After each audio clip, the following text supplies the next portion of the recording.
It was the moment I had been working towards for months, the project that would finally prove my worth, the one I knew would get me the promotion I deserved. I had spent countless late nights perfecting every detail, making sure everything was in place. But when the big announcement came, it wasn't me standing at the front of the room with a congratulatory handshake. Instead, it was Sarah, the new junior employee, with a wide smile and a shiny new title. My heart sank as I realized that my hard work had been handed over to someone less experienced, someone who had barely even been on the team for more than 6 months. I was confused, angry, and completely betrayed. What had gone wrong? Why hadn't I been given the chance to shine? But little did I know. This moment was just the beginning of something much bigger, something that would change everything. I thought I knew about my team leader, my career, and even the project I had poured my soul into. I had been with the company for over 5 years, steadily climbing the ranks and gaining the respect of my colleagues. As an experienced team member, I had seen countless projects come and go, but this one was different. It was my opportunity to step up, to show my value, and finally get the recognition I felt I had earned.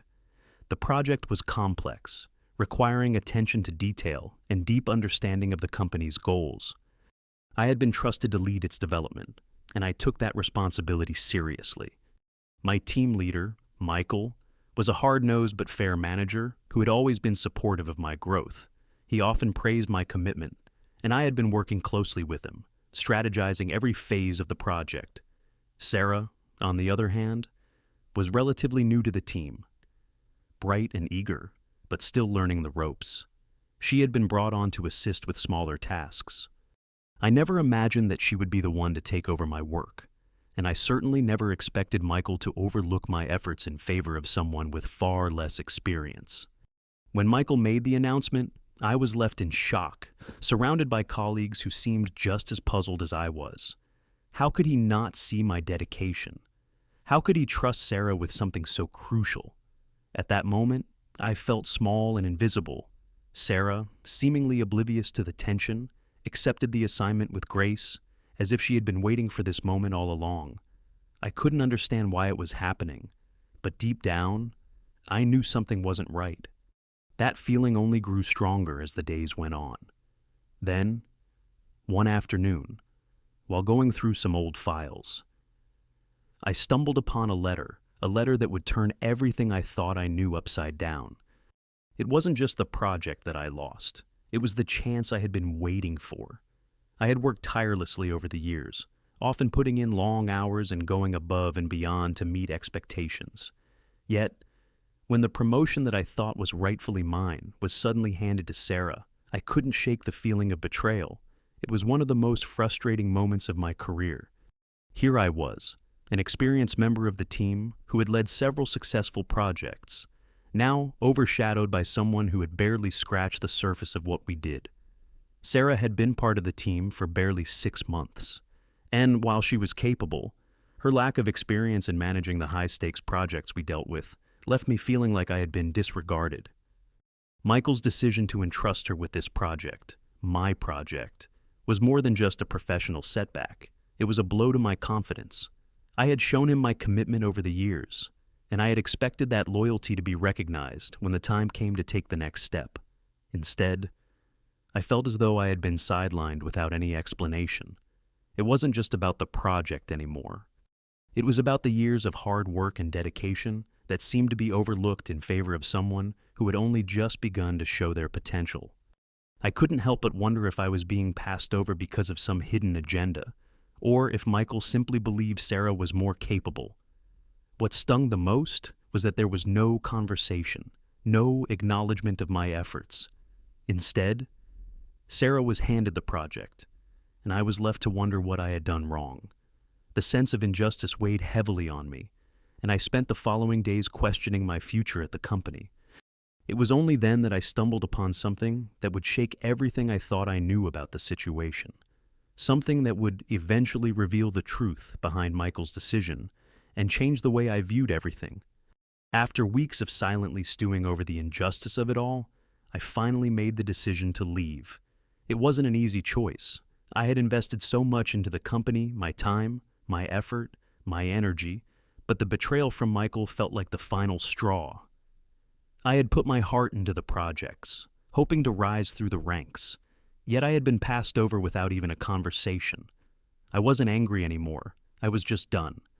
I drafted my resignation letter quietly one evening, making sure no one saw the frustration in my eyes as I signed my name at the bottom.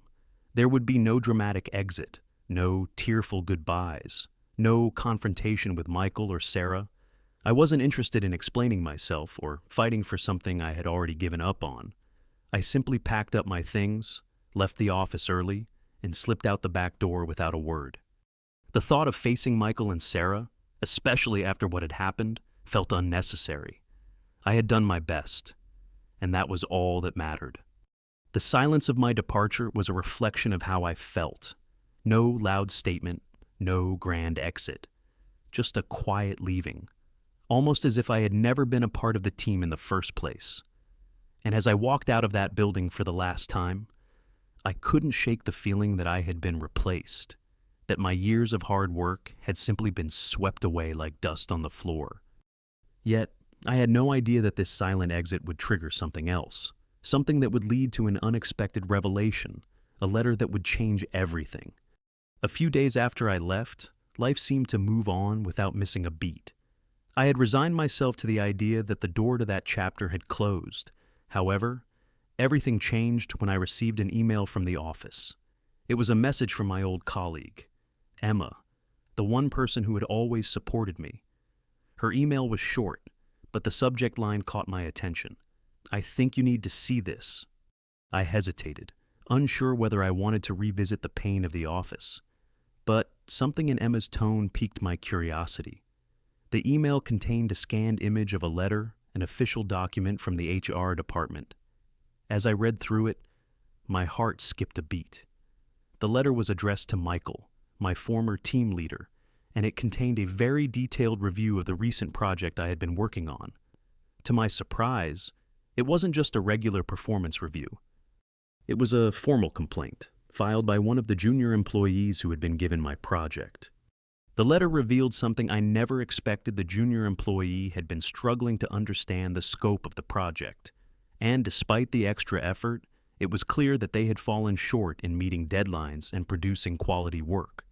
Worse, the HR review noted that there had been several comments made about how Michael had taken credit for the project's success, presenting it as his own during high-level meetings. As I read through the letter, the weight of it all sank in.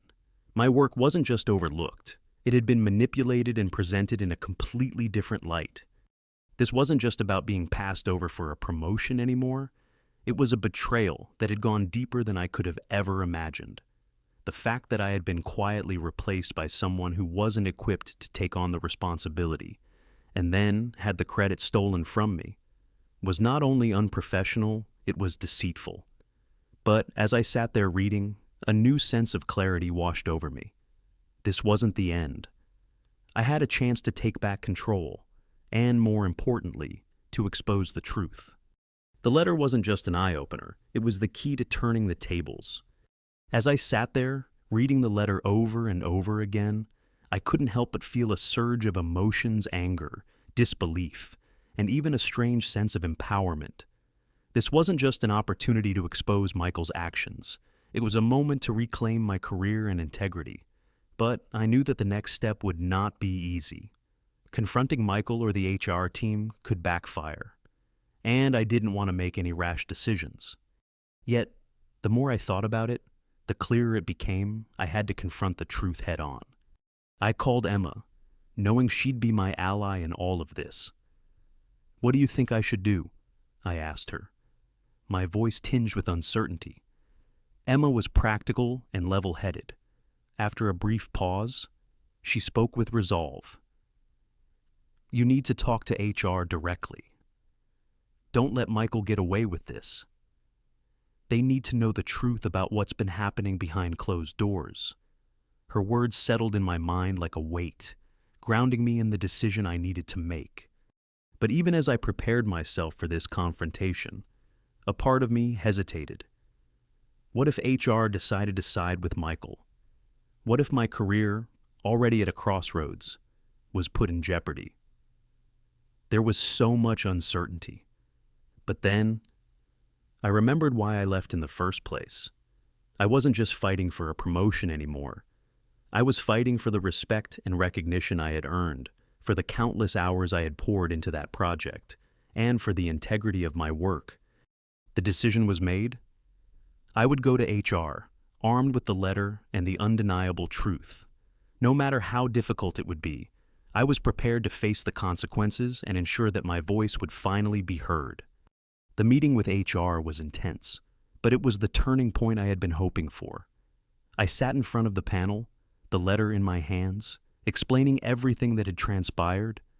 I laid out the details of my project, the meetings I had led, the countless hours I had worked, and how Michael had not only disregarded my efforts but handed my work off to a junior employee.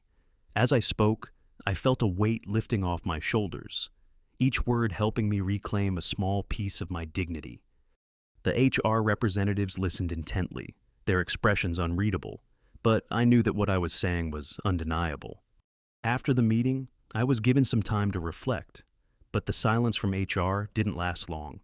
Within a few days, I received an unexpected email from the head of HR, acknowledging my efforts and informing me that they had decided to address the situation internally.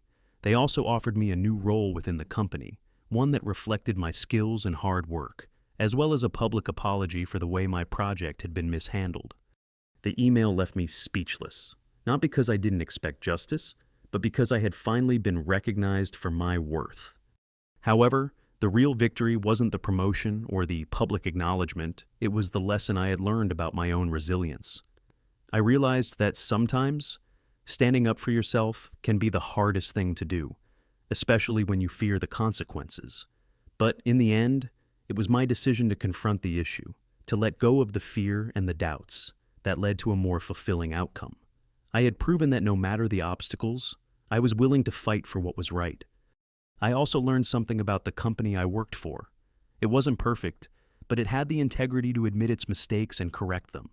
That knowledge gave me a renewed sense of confidence in my career and in myself. I had come into this situation feeling defeated, but I walked out of it stronger than I had ever been before. In the end, I didn't just get a promotion. I gained something much more valuable, the realization that my worth is not defined by how others see me, but by how I see myself. No matter the roadblocks or challenges, I knew that I had the strength to overcome them, and that made all the difference.